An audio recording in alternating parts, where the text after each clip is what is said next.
नमस्कार मित्रांनो, cloud engineering in Marathi या यूट्यूब चॅनलवर तुमचं पुन्हा स्वागत आहे.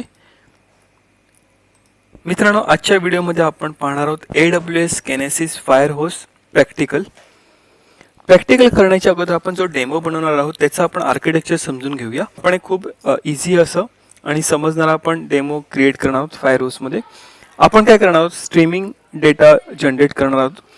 तो डेटा जेसन मध्ये असणार. तो जो डेटा आहे आपण हा कॅनिसिसच्या डेटा स्ट्रीममध्ये इन्सर्ट करणार आणि त्या डेटा स्ट्रीममधून तो जाणार फायरहोसमध्ये. फायरहोसमध्ये प्रोसेस होणार त्या फॉर्मॅटमध्ये आणि तो पुन्हा या S3 बकेटमध्ये स्टोअर केला जाणार. तर अशा प्रकारे हा आपला एकदम सिंपल डेमो आहे. तर जाऊया आपण आपल्या कन्सोलला. आपण आपल्या AWS कन्सोलला आलो आहेत. आपल्याला कॅनिसिसचा डेटा स्ट्रीम बनवायचे. आपल्याला काय करायचं आहे, कॅनिसिसला क्लिक करायचं आहे. कॅनिसिस डेटा स्ट्रीमला सिलेक्ट करा. क्रिएट डेटा स्ट्रीम, इकडे नाव देऊया आपण कॅनिसिस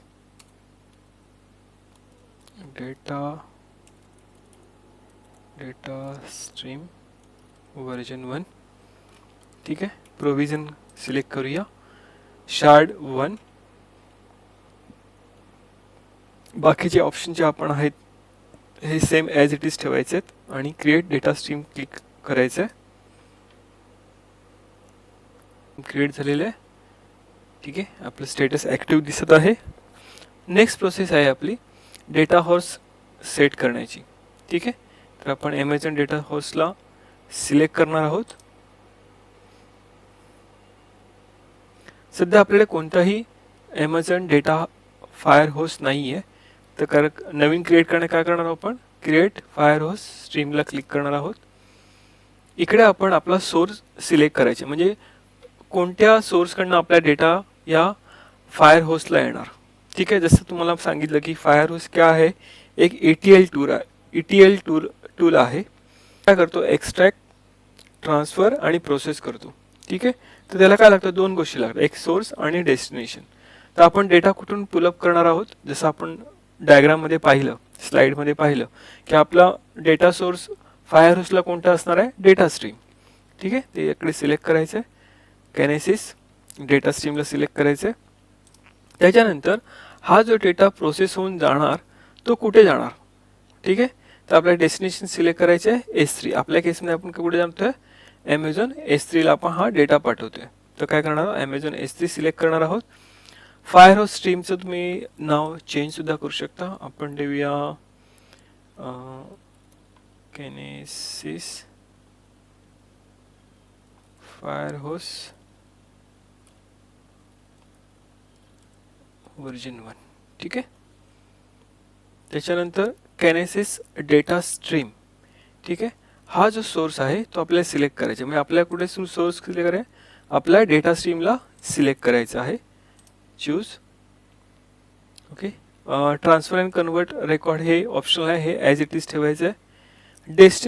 डेस्टिनेशनमध्ये मला काय करायचं आहे, कोणत्या S3 बकेटमध्ये तुमचा फायनल डेटा प्रोसेस होऊन स्टोअर झाला पाहिजे. तर ठीक आहे. इकडे आपण ब्राउज करूया.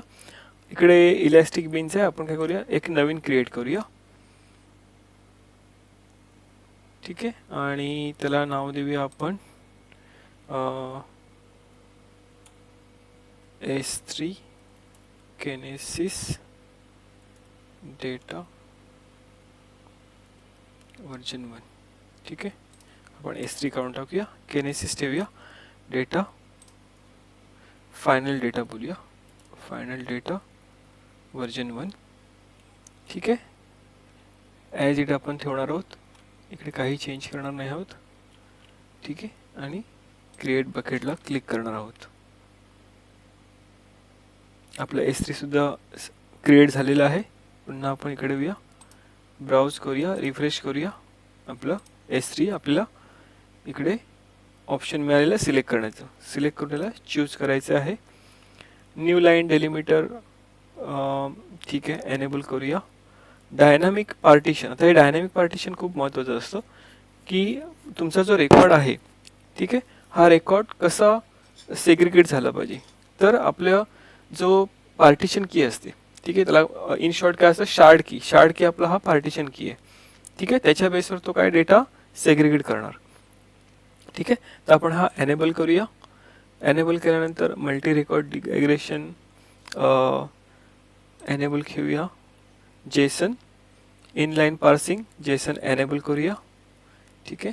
आता इकडे आपल्याला की नेम द्यायचे आहे. उदाहरणार्थ आपण जो डेटा करणार आहोत तो काय करणार, सेन्सरचा एक डमी डेटा जनरेट करणार, तर सेन्सर अंडरस्कोर ID ठेवूया, ठीक आहे. आणि ह्याचा एक्सप्रेशन, ठीक आहे. त्याच्यानंतर S3 बकेट प्रिफिक्स, जेव्हा S3 बकेट क्रिएट होणार ना त्यावेळी एक प्रिफिक्स म्हणजे एक अगोदर नाव जनरेट करून तो डेटा स्टोअर केला जाईल. तर आपल्याला काय करायचं आहे, अप्लाय डायनॅमिक पार्टिशन कीला क्लिक करायचं आहे, जेणेकरून तो ऑटोमॅटिकली काय करणार, तो डायनॅमिकली जनरेट करणार पार्टिशन की फ्रॉम क्वेरी आणि सेन्सर अंडरस्कोर ID, ठीक आहे.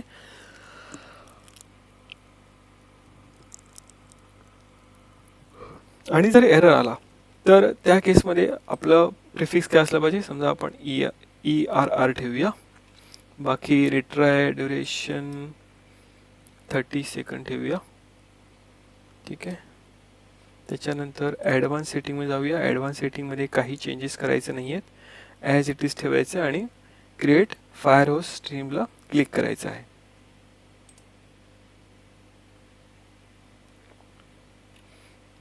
Was not created stream, okay. हा तुम्हाला एरर येऊ शकतो. तर काय करा, एक 2 मिनटं थांबा आणि पुन्हा क्रिएट फायरहोस्टला स्ट्रीमला क्लिक करा. तर पाहू शकता आपला किनेसिस फायरहोस्ट जनरेट होत आहे. हा 3-4 मिनटं घेईल.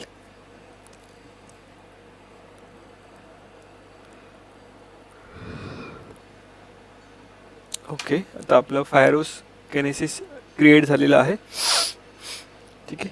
सध्या आपण कोणताही डेटा स्ट्रीमिंग केलेला नाही आहे, ठीक आहे. इकडे तुम्ही बघू शकता की नो डेटा दाखवत आहे.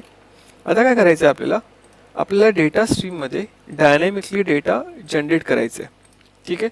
तर एक त्याची 2 पद्धती, एक मॅन्युअल जिकडे आपण लांबडा फंक्शन कॉल करून त्या डेटा स्ट्रीममध्ये आपण रेकॉर्ड इन्सर्ट करू शकतो, जसं आपण मागच्या व्हिडिओमध्ये केलेलं, की जो प्रॅक्टिकल व्हिडिओ आपण केलेला डेटा स्ट्रीमचा, त्यामध्ये आपण आपलं स्वतःचं लांबडा फंक्शन लिहिलेलं आणि तो डेटा त्या डेटा स्ट्रीममध्ये इन्सर्ट केलेला, जनरेट केलेला.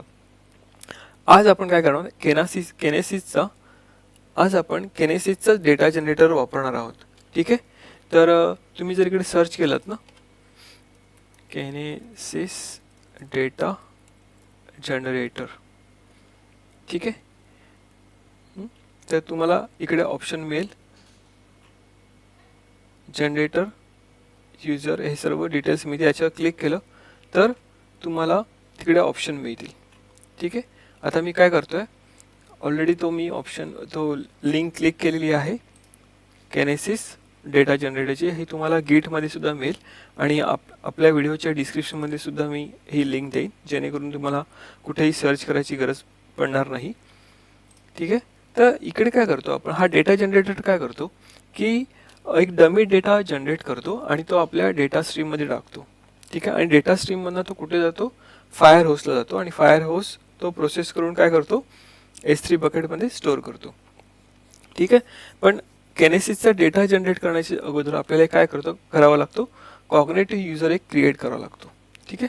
त्याला या पेजला खाली क्रिएट करायचं, स्क्रोल करत यायचं तुम्हाला कॉन्फिगर युअर AWS अकाउंटच्या पॅराग्राफच्या खाली, आणि तुम्हाला ऑप्शन मिळेल create cognitive user with cloud formation, ठीक आहे. याला क्लिक करायचं आहे.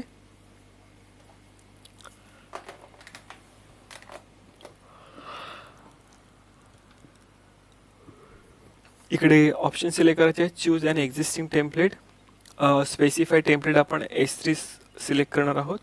त्याच्यानंतर नेक्स्ट क्लिक करणार आहोत, ठीक आहे. स्टॅकचं नाव आपण केनेसिस डेटा जनरेटर कॉग्नेटिव्ह युजर देतोय.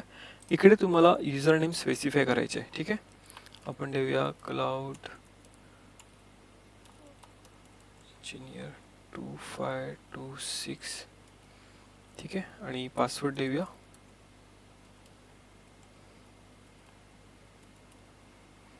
ठीक आहे, आणि नेक्स्ट क्लिक करूया. त्याच्यानंतर हे जे ऑप्शन्स आहेत हे ऑप्शन ॲज इट इज ठेवायचे आहेत. इकडे काही चेंज नाही करायचे आपल्याला. Stack policy as it is. शेवटला इकडे यायचं I acknowledge that AWS formation might create IAM रिसोर्सेसला सिलेक्ट करायचं आणि नेक्स्टला क्लिक करायचं. रिव्ह्यू आणि क्रिएटमध्ये जस्ट एक ओव्हरव्ह्यू तुम्हाला मिळेल की तुम्ही कोणकोणते ऑप्शन सिलेक्ट केलेले आहेत. ठीक आहे, हा आपला युजर नेम आहे, हा लक्षात ठेवायचा आहे. आणि ओके,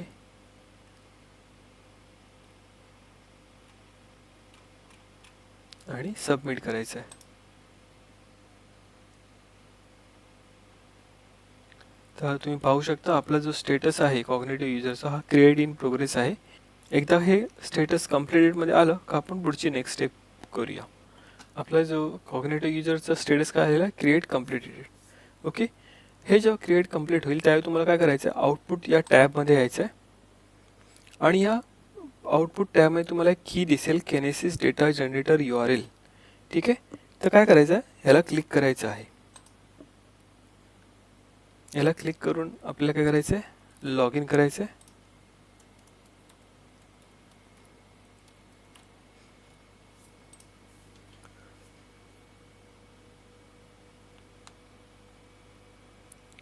लॉग इन केल्यावर इकडे रिजनमध्ये तुमचं मुंबई रिजन दिसेल जो तुम्ही सिलेक्ट केलेला. आणि डेटा जो आपला स्ट्रीम आणि डिलिव्हरी स्ट्रीम आहे तिकडे आपल्याला काय करायचं, डेटा स्ट्रीम सिलेक्ट करायचं आहे. आणि हा टेम्पलेट आपण कुठून घेतलेला आहे, तर तुम्ही जर केनेसिसच्या डेटा जनरेटर पेजवर आलात स्क्रोलिंग करत तर तुम्हाला इकडे हा टेम्पलेट दिसेल. ठीक आहे, हा एक जस्ट डमी डेटाचा टेम्पलेट आहे. हा तुम्ही कॉपी करून इकडे पेस्ट करू शकता. ठीक आहे, आणि जर तुम्हाला बघायचं आहे की हा टेम्पलेट कसा डेटा जनरेट करतो तर काय करायचं, टेस्ट टेम्पलेट नावाचं बटन आहे, इकडे तुम्ही पाहू शकता की हा असा प्रकारे डेटा जनरेट करणार. ठीक आहे, आता काय करायचं आपल्याला, नेक्स्ट प्रोसेस, हा सेंड डेटा जेव्हा क्लिक करणार ना त्यावेळी हा डेटा कुठे जाणार, आपल्या केनेसिसच्या डेटा स्ट्रीममध्ये जाणार. आणि तो डेटा स्ट्रीममधनं कुठे जाणार, तो फायर होस्टला जाणार. ठीक आहे, ही अशी प्रोसेस आहे. तर आपण काय करूया, F12 करून नेटवर्क टॅब ओपन करूया. ठीक आहे, आणि ज्यावेळी मी सेंड डेटा म्हणणार त्यावेळी तुम्ही पाहू शकता की या केनेसिस डेटा जनरेटरमधनं आपल्या डेटा स्ट्रीमला डेटा सेंडिंग चालू होईल. ठीक आहे, आपण आता स्टार्ट करूया. डेटा सेंडिंग स्टार्ट झालेला तुम्ही पाहू शकता. खाली पोस्ट मेथड दिसत आहे. तुम्ही कोणत्याही मेथडला क्लिक करून त्याच्या रिक्वेस्टवर जाऊ शकता. आणि हा त्याचा पार्टिशन की जनरेट होत आहे आणि 100 रेकॉर्ड्स तो पाठवत आहे. ठीक आहे, पाहू शकता 2000 रेकॉर्ड. आता काय करूया, आपण आपल्या डेटा फायर होस्टमध्ये येऊया. ठीक आहे, सॉरी, डेटा स्ट्रीममध्ये येऊया आपण. आता आपण काय करायचं, आपल्या डेटा स्ट्रीमला यायचं आणि चेक करायचे की तो डेटा आपल्याला डेटा स्ट्रीममध्ये रिसीव्ह होतो आहे की नाही. तर आपण जाऊया आपल्या डेटा स्ट्रीममध्ये आणि या डेटा व्ह्यूवरला क्लिक करूया. ठीक आहे, चूज शार्ड आपण दिलेलं आहे, लेटेस्ट गेट रेकॉर्ड रिट्राय. तर तुम्ही पाहू शकता हा डेटा आपल्याला जनरेट होत आहे. ठीक आहे, स्टेटस फेल्ड. ओके ओके, ठीक आहे, तो एक डायनॅमिकली एक रॅन्डम डेटा तो जनरेट करत आहे. Fail, okay, bomb. ठीक आहे, हा आता आपला डेटा कंटिन्यू चालू झालेला आहे. आता हा जो डेटा आहे हा आपण कुठे पाठवतोय, आता हा जो डेटा आहे हा आपण कुठे पाठवतोय, डेटा फायर होस्टला पाठवतो. आपण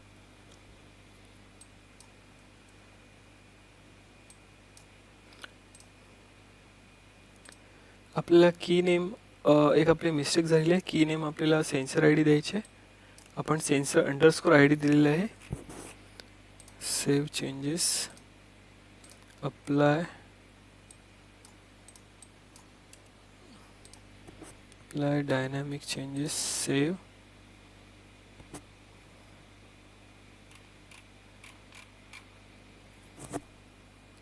ठीक आहे, आपण हे चेंज केलेले आहे. आणि पुन्हा आपण एकदा काय करूया, सेंड डेटा जनरेट करूया.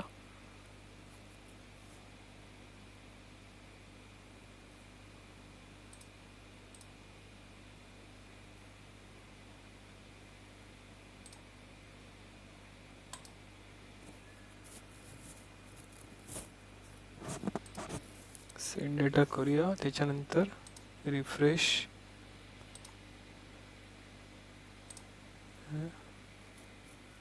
530, येस. ओके,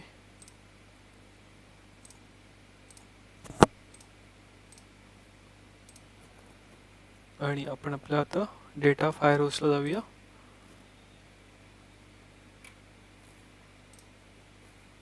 त्याला रिफ्रेश करूया.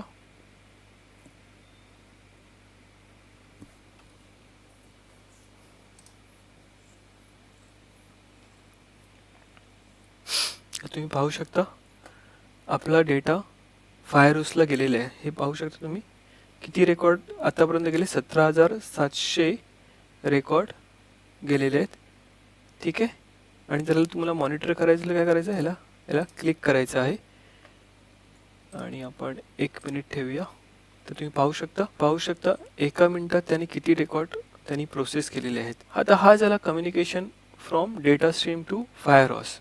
पण आपण काय केलेलं आहे, फायर हाऊसमधनं पण डेटा प्रोसेस होऊन कुठे गेला पाहिजे, तर S3 बकेटमध्ये गेला पाहिजे. तर आपण जाऊयात आपल्या S3 बकेटला. इकडे रिफ्रेश करूया. तुम्ही पाहू शकता इकडे आपला फायनल डेटा व्ह्यूमध्ये आलो.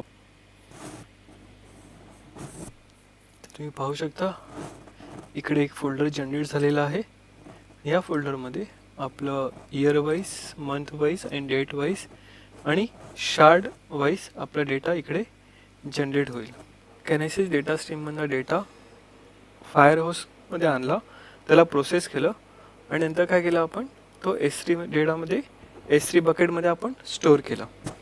तर आशा करतो तुम्हाला हा ॲमेझॉन डेटा फायर हाऊसचा व्हिडिओ समजला असेल. आवडला असेल लाईक करा आणि शेअर करायला आणि सबस्क्राईब करायला विसरू नका. धन्यवाद. भेटूया पुढच्या व्हिडिओमध्ये.